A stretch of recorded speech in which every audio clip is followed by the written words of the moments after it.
Tom Mack, son of Cleveland Indians Major League Major Mack, played high school football at Cleveland Heights, went to the University of Michigan, started as an offensive right tackle, leading the Wolverines to the '64 Big Ten Championship. As Tom reminded me before, it hadn't been won in years. '65 Rose Bowl win over Oregon State. And it continues on with his pro career. Ladies and gentlemen, Tom Mack.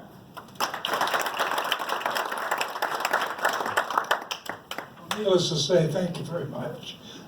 It is indeed an honor to get back to Michigan. I'm selfish. I've got one of my daughters and her family, her husband and family, in Saline, Michigan.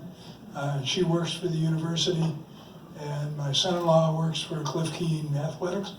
So that's kind of the family too, since he coached her pretty much forever. So I feel very close to Michigan in a lot of different ways. I should take a side here and show you my hand and apologize. My wife's cat bit me. And believe it or not, I had to have serious surgery. I've got about 15, 20 stitches in my finger. So I'm not a happy camper, but the cat's still alive. So that's a good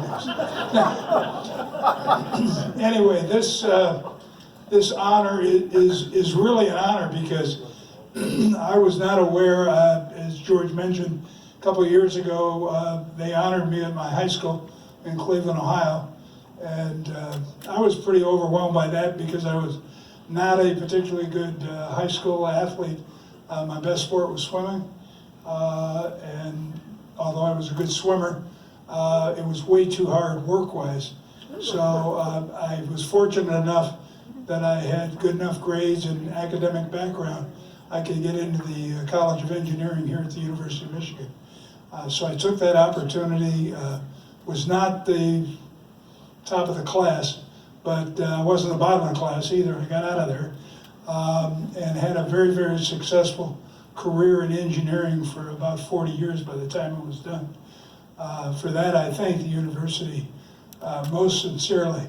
And had I not been able to play football, I probably never would have gotten the engineering job that I had. So it's an interesting circle how things work out.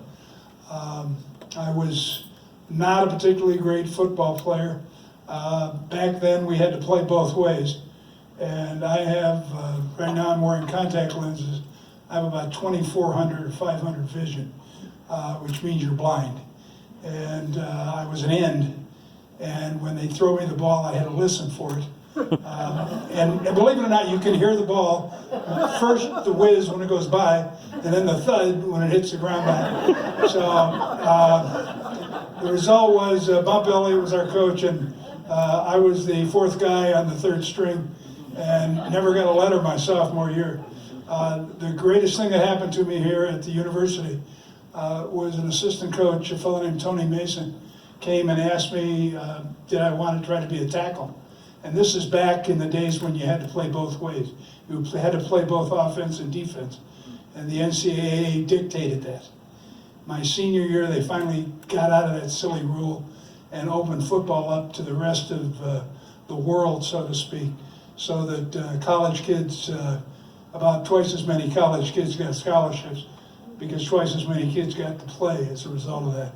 Anyway, the end result was they made me a tackle, and it turned out to be a pretty good gig because we got to go to the Rose Bowl and we won the Big Ten for the first time in 15 years. And after that, I was lucky enough to get to play some pro ball, and that turned out pretty good. So when it's all said and done, all I can do is thank Michigan for giving me the opportunity to succeed. It wasn't a matter of they made me successful or I made them successful. It was just timing. It's the right place, the right time, the right people. You've got to be tenacious if you're going to do this sport or any other sport or any line of work. And I was lucky enough to be right here when that opportunity came up. So thank you very, very much, and turn it back to you, George.